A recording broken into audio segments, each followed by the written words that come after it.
Okay, good evening. This is the South Leeds Life hosting for Middleton Park Ward. My name is Christine Smart. I am the chair for South Leeds Life. We're also joined by Jeremy, the editor, and Linda, who is another board member. Have invited candidates from this ward to attend this meeting. Can the candidates give us a wave, please? So, in attendance, we have Rob, who is from the Social Democrat Party. Thank you, Rob. Julie Gill, who is from the Green Party, has sent some apologies as she may be late. When she goes into the waiting room, we're going to let her in. And we've had apologies from Sharon Burke, who's unable to attend as she's dealing with a matter with a family. So is that okay with everyone? Yeah. So to start with, it's going to be a bit of a one-to-one interview, Rob, if that's all right with you. No pressure. No pressure. Yeah, that's fine. Oh, perfect.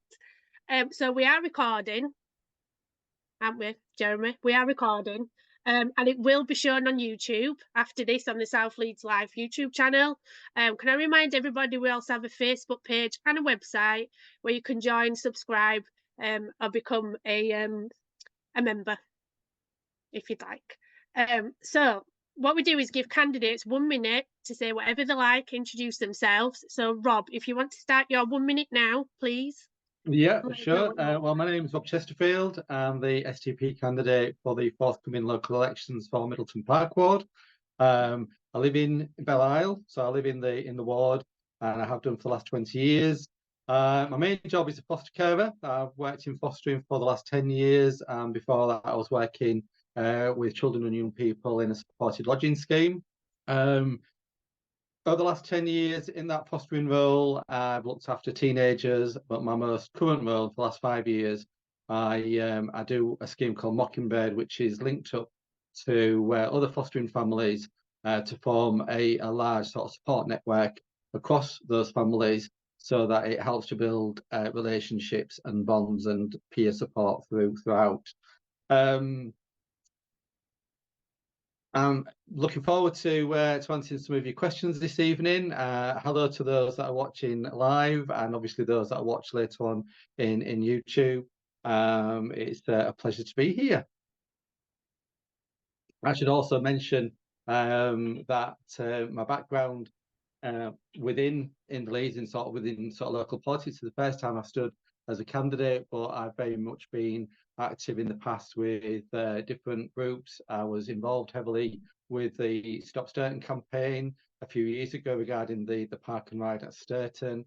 I also attend various community groups across the ward, as well as being secretary of the local citywide fostering association, which supports foster carers and their young people by holding support groups, meetings, and family-based activities as well.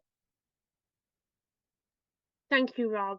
So I'm going to ask you first question. Just a reminder, all these questions were sent in by residents in your area. So the first question I'm going to ask you is, what made you want to stand as a candidate? Right, good question, really. It was basically my experience through the Park and Ride scheme and campaigning on that sort of really led me into sort of local politics. And on the back of that, sort of seeing that the local voices are the most important and not necessarily heard by some of the bigger parties, particularly those parties that may have sort of controlling over the citywide sort of policies. So yeah, that's where I've stood. That was primarily as well when I first sort of came across and got involved with the Social Democrat Party, and looking at their policies, I realised that they were sort of more closely aligned with my own beliefs, which is why I joined. And following the sort of good work that both Wayne and Emma have carried out, last year's success with Emma, I thought, let's try and continue this success and continue the difference for the local area and across the Middleton Park ward. Okay, brilliant. Thank you. Can I ask you, what are your top 3 priorities for your area? My personal priorities are sort of working on speed, well, not speed, working on potholes. I was talking earlier about speed bumps and traffic calming measures, which are sort of stuck in my mind. But top priorities: potholes across the city. It's a major issue. I know that a programme has been unveiled by the council to deal with those, and I will be, if I'm fortunate enough to be elected, my priority will be to make sure that the council carry out those repairs and renewals in a very timely manner. On top of that, my background, as I mentioned, is fostering, working with young people, and so looking at the youth provision that's currently available across the ward, and working with other agencies and voluntary groups to provide greater opportunities for young people through youth provision and further opportunities. And then finally, the third thing would be tackling antisocial behaviour. That was one of the concerns when I was involved in the campaign for the Park and Ride, that it could attract that sort of behaviour for that area when it was so close to the cemetery there. And although some really good work has been done by the community, by community groups, and by the police, there is still more work to be done. So again, those are my three sort of top priorities. But actually, just listening and listening to some of the feedback that I've been hearing on the doorsteps when I've been during the campaign, some of the feedback fits into those top three priorities, but there are other things as well. So, what a member of the public and ward members' priority is will become my priority. Okay, brilliant. Thank you. I've seen some people have joined the room. Just to let you know, we are recording. So just so you're aware. Thank you, Rob. So the next question is, what will the candidate do to prevent rubber crumb turf from being used at the Matthew? No, sorry, scratch that one. Okay. So start again. What will the candidates do to ensure the safety of road users and pedestrians from courier cyclists and the way they operate their electric bikes? Right, well, it is a concern. In fact, very recently, in this last few days, there's been a news item of a young child being hit by somebody on not an e-bike but an e-scooter, not in this ward but in another ward across the city. And it is a concern. I would, again, working with the police, working with various community groups, or outreaching to those relating to the sort of youth clubs like Hunslet Club, for instance, see if there's sort of training and awareness that we can do, and also working with schools as well. So again, going into schools, raising awareness. But of course, it's not just children and young people riding these; it is adults as well. So again, outreaching to maybe cycling clubs would be another option that we could, I could do. To again, it's all about education and raising awareness, isn't it? We have had, and I know this is a bone of contention with many sort of local people, whilst we've been dealing with potholes and the state of our roads. At the same time, they're seeing thousands upon thousands of pounds being used and built to build cycle lanes. So we've got some very smart cycle lanes. It's making sure that those individuals on bicycles, whether the pedal power or supported e-bikes, to use those. But coming back to what I said before about working with the police, making sure and really encouraging people to report antisocial behaviour, whether it's on a bike or on a motorcycle or a quad bike or anything else, any crime or antisocial behaviour, report it to the police. Just to sort of expand on that, I've been involved in meetings sort of recently with the local sergeant who's now covering the area. And they've made it clear, to put resources into the ward, they need to have evidence to back that up. So encouraging people to make these reports. Yes, it is frustrating because you may feel like nothing happens, but nothing will happen if the reports aren't made. Thank you. Okay, this question will expand on something you've just touched on already. So people like to know, Could you do something about the disrepair of local footpaths and roads, and what could that be? Right. Okay. Well, as I sort of mentioned earlier, my understanding is that the council have issued and have published a list of roads that have been identified and require repair. My job as an elected councillor is making sure that those repairs are carried out in a timely manner and prioritised appropriately. Just on my sort of walk around the ward regarding the elections campaign, then I would be looking at and I've seen some of the states, and it's been pointed out to me the state of some footpaths. So it's again sort of identifying those, making sure those are fed back to the relevant officers and that action is taken. I should mention that my friends, councillors Wayne Dixon and Emma, have already got funds to carry out some repairs on the path around the plantation area. Thank you. Do you need a minute to have a drink or anything? Because I I've got realise a glass it's of just you. water. I've got a glass of water here, so I shall have another Usually you sip. get a breather when the other ones are answering, but are you sure? Are you ready to keep going? Yeah, sure. Yeah. Well, let's carry Okay, on. perfect. So again, touching on paths and things, what would you do to resolve the issue of people parking on the paths that forces the elderly, disabled, as well as the able-bodied onto the road to get around them? And what do you think about that issue? Well, fully knows this is an issue that affects me personally in the area that I live. People refer to it as a new build. It was built about 20 years ago, but sadly, sort of new build properties, but not exclusively new build properties. The plan means that quite often there isn't very much in the way of space to park vehicles, and indeed it does cause an issue.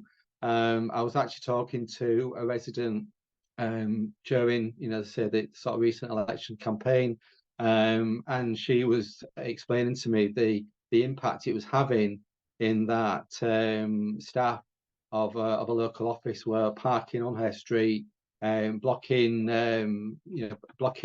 access to a property. She had a poorly husband, and it was it's additional stress that you really don't need. If it is causing, any vehicle is causing an obstruction, then it needs to be reported to the police. Certainly, working with residents on sort of inconsiderate parking is something that I'll be sort of looking at. Obviously, it's got to be within the confines of the rules and regulations of the road, so that might limit us. But in some cases, it may be appropriate for a disabled space to be sort of highlighted for a resident. That might make it easier and also improve accessibility through drop curbs, etc., to make sure that people with those mobility issues can sort of cross the road more effectively, or indeed if they're raised curbs so that it's easier to get in and out of public transport as well. Okay, brilliant. Thank you. Okay, next question is about the police. So they would like to know, police officers attend meetings and go to community buildings and schools, but how can candidates work towards steering more police officers back to walking the beat in the outside community where it matters?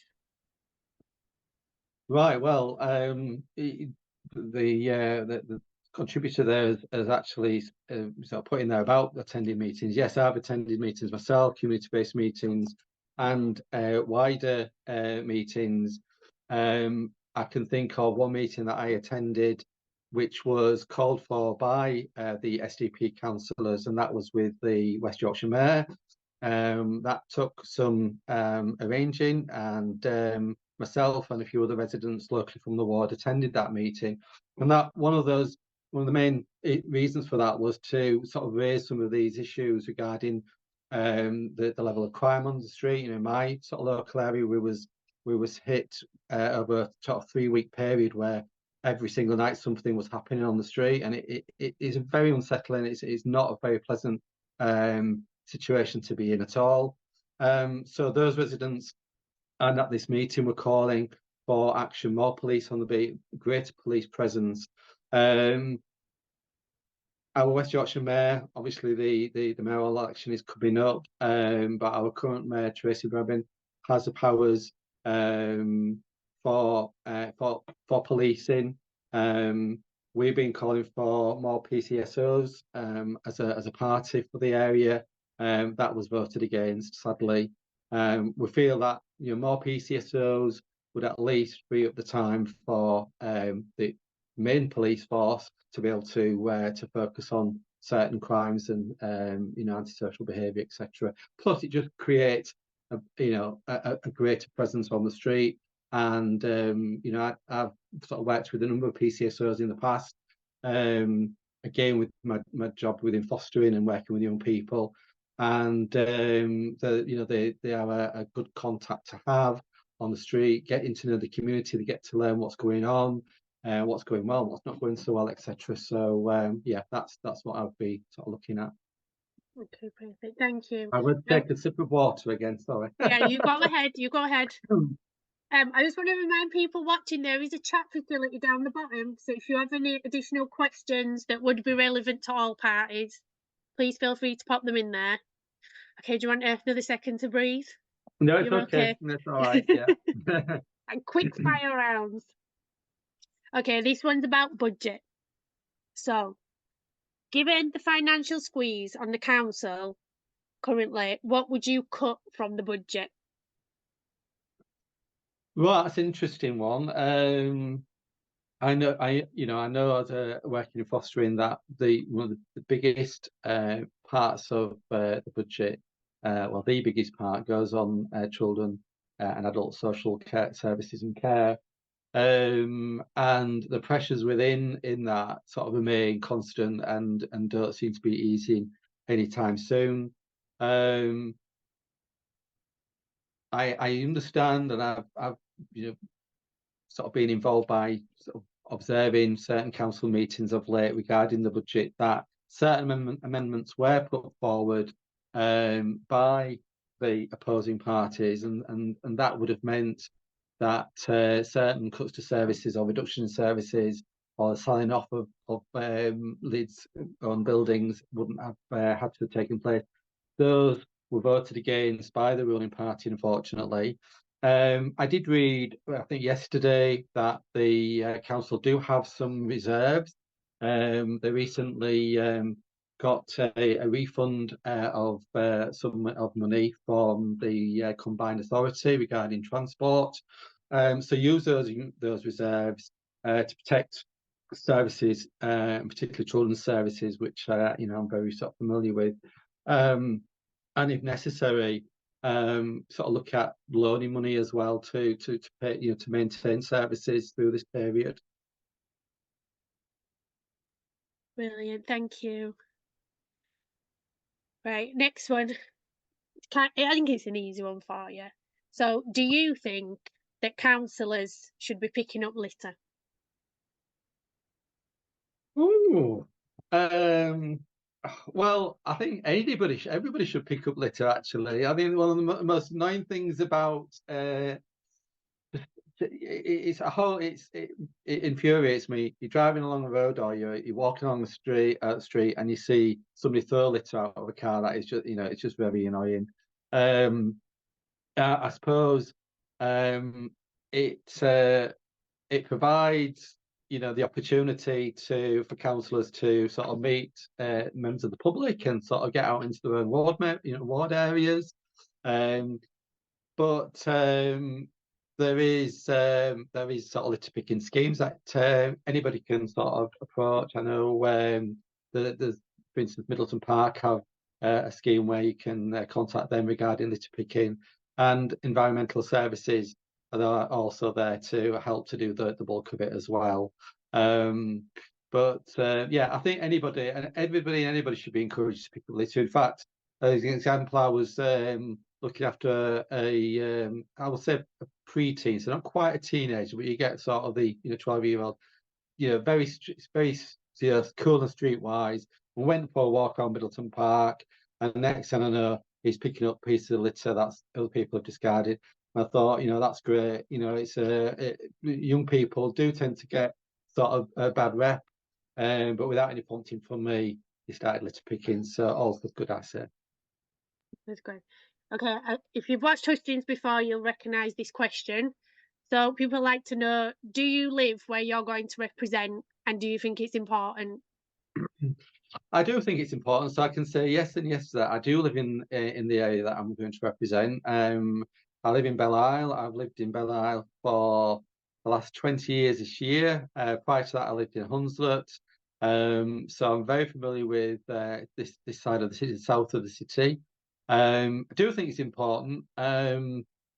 It's important because, from a personal point of view, I'm on the doorstep. I see issues. People contacting me and what I've spoken to are telling me about issues.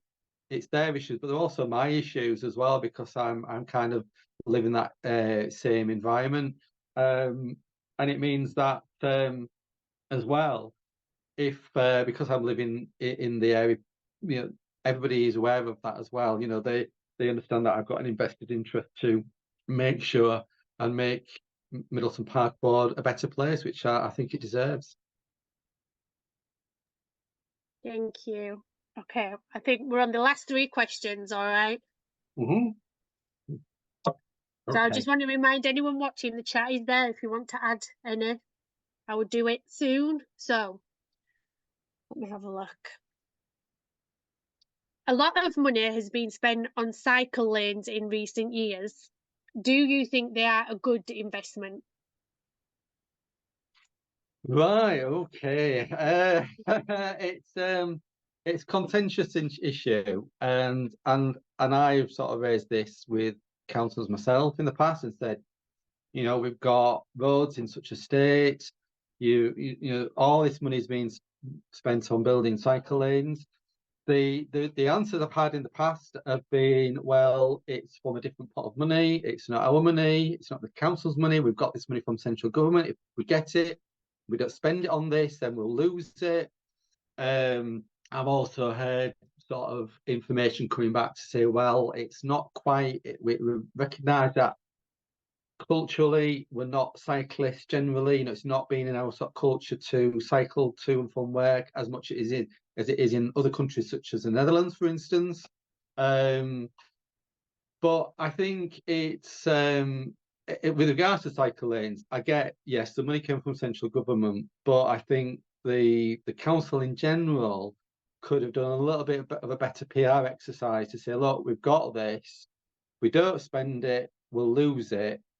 Yes, we would love to use it on resurfacing the roads and repairing roads, but we can't.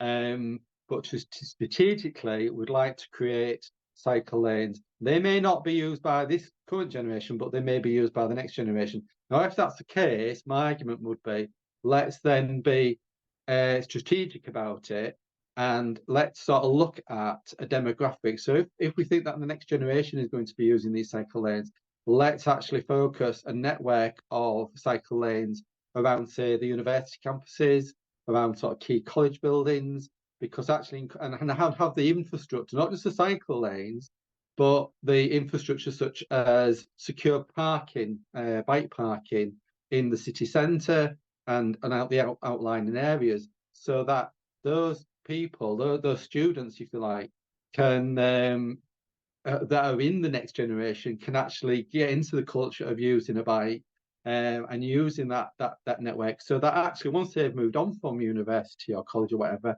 into sort of the more adult life, that is still sort of instilled in their psyche, and that is something that would then be sort of passed on to future generations. So yes, I think there is a place for cycle lanes. I just think the strategy behind it could have been, looked at a bit differently. Okay, lovely. So this might follow on maybe. So the Leeds roads are getting close to gridlocked. What do you see as a solution to that, or potential solution? Right. Okay. Well, I'm a driver myself. and one of the great frustrations is the state of the roads for one. Seeing sort of key routes through the city closed or restricted traffic with regards to bus gates. And again, I sort of see the broader sort of plan and the need to reduce pollution and traffic in certain areas. But my concern, and this was similarly for the park and ride, fundamentally, I'll come back to the sort of main question in a second, but fundamentally, I'm in favour of park and rides. They offer a part of an overall traffic management plan. But at the same time, it doesn't take away the problem. In fact, the data shows that park and ride schemes actually increase car usage, not decrease it, because it encourages people away from public transport to use their own car to use part of the journey. So looking at the overall roads across Leeds, yes, you are gridlocked. We need, we have a bus service, which it's not brilliant, and certainly my local area, it is not great at all. When I first came to Leeds 30 years ago, it was super tram. We're getting a super tram, and I was so excited. I thought, oh, wow, this is going to be amazing. Leeds, fantastic, growing, vibrant city. It's going to have this mass transport system. They'd learned lessons from Sheffield, who'd got the super tram. I got links to Manchester, and they have the Metrolink there. And seeing how well they run, as well as other cities such as Newcastle and Glasgow and so on. And of course, it didn't happen. And then then it restarted again, and then that didn't happen. Obviously, there's talk now for a mass transport system, which is sort of more county-wide across West Yorkshire rather than just sort of central to Leeds. What I'd like to see, and what's worked, for instance, in Manchester, to use, dare I say, across the Pennines, as a proud Yorkshire guy, that the Metrolink scheme there was very much built on the infrastructure of the railway. So they converted railway, the old train stations and it's sort of small urban railway lines into the Metrolink tram system. If we could do something here in Leeds, that would be great. I would think, there's this sort of lines I sort of weep every time I sort of think of, there used to be a train station at Hunslet, for instance, and think, wow, why was that given up? That could have been such a positive thing to have. So yes, mass transport system, better bus services, and again, we've sort of dabbled with car share schemes in the past. Is there a place for those as well? I think all of these things sort of need to be looked at, but we need an overall strategy. What my sort of concern and frustration, and I'm sure I know that other people share this, is that whilst there's been changes to the city centre road network, which has prevented closed off roads, closed off City Square, etc., those have been done without any sort of suitable alternative. It's just simply pushing the problem further out of the city, which is what my concern for South Leeds, that it's going to cause issues for us in the longer term. Thank you. Do you need a minute? A little sip of water, please. Yeah, sip of water. Yeah, thank you. All right. Okay, next question is, how do you plan on engaging with diverse and minority communities? Well, I already attend various community groups. I work, as I say, with the Fostering Association. I don't, and I've never done this, and I never sort of single out any particular sort of group of people of society. We are a very mixed and diverse society across the city, across the whole city, and Middleton Park Board is no different. And as a councillor, if any person, no matter what section of that community they identify with, if you like, they would be welcome, and I would support them in exactly the same way as each other. Thank you. So I think we had a question in the chat. It is direct at Rob, but I think that's because there's only Rob here. So we'll let this one Yeah. pass. So he said, how well do you think he'll work with the incumbent councillors? Right, how well I would work with them. Well, one of my mantras really of previous elections, and this is the first time I've stood as a candidate. Previously, when there's been a change in the sort of local political landscape on the council, I've sort of publicly encouraged and said, look, I just hope that all councillors from all different political backgrounds can work together, because at the end of the day, if it's in the common good of the people of Middleton Park Ward, then that's what it should be about. Yes, you can have your political differences, but overall, we all want the best for the people of the area. It's a great community, and they deserve they just deserve much more, and hopefully I'll be able to support my councillor colleagues within the ward, but also work with those from across the city of all political backgrounds and beliefs for the greater good. Thank you. So we're on your last question. You ready? Yeah. What is the most important issue? So the one most important issue you want to tackle if elected? Right. Okay. I think the key at the moment everybody is saying is roads, potholes. I experience it every day myself. As I said earlier, I'm a car driver, and I actually also have a bike, but I rarely use it because I just find there's not very many secure places in the city centre to park it.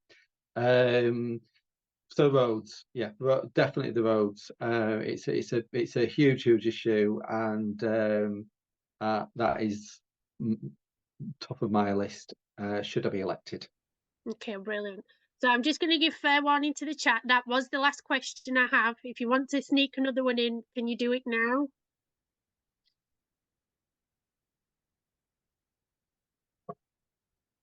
Now I don't know how long to give him. Okay, that'll do. So now what we normally do is, I realise it's gone very fast, but normally there's more than one person. I think it's fair to say that 40 minutes after we started, maybe someone else isn't coming. So I'm going to let you do your 1 minute kind of sign off piece if you'd like. Right, okay. Is that Well, okay? yeah, that is fine. What I'd like to just sort of finish with is, well, firstly, thank you everybody for listening. I hope I haven't sort of waffled on too much, and I've kept on point. I would just, it's been a real pleasure meeting people across the ward during the campaign, listening to what's good, what's bad, what's not, a bit ugly as well. But also just to be given the chance to elect me as the next SDP councillor, working with Wayne and Emma, continue the great work. They've worked really hard, and I hope to be able to join them, supporting clubs like the Hunslet Club, the Leeds Corinthians, Cranmore Railings Bowling Club, and all these places, building on the successes of the Middleton Market, which is going from strength to strength, working with the Mental Men in Need Together programme, and also the pocket parks, which is something I know Wayne and Emma are currently working on and finalising. So yeah, thank you for listening, everybody, and I look forward to serving you all. I just need those votes. Thank you very much. Thank you. Okay, I just want to check in. Did you find the questions fair? Yeah, Perfect. yeah. And we treated you well? Yeah, I think so, yes. Okay, yeah. extra perfect. That's good. Thank you, Rob, and good luck. So we're just going to sign off and say thank you to everybody that was attending. Thank you to Rob for answering those questions all in one go. Normally you get a break, so you did really well. I want to remind everybody we are a community newspaper. You can sponsor and subscribe to help us out and keep us going. This will be posted on YouTube for you all to see on South Leeds Life YouTube channel.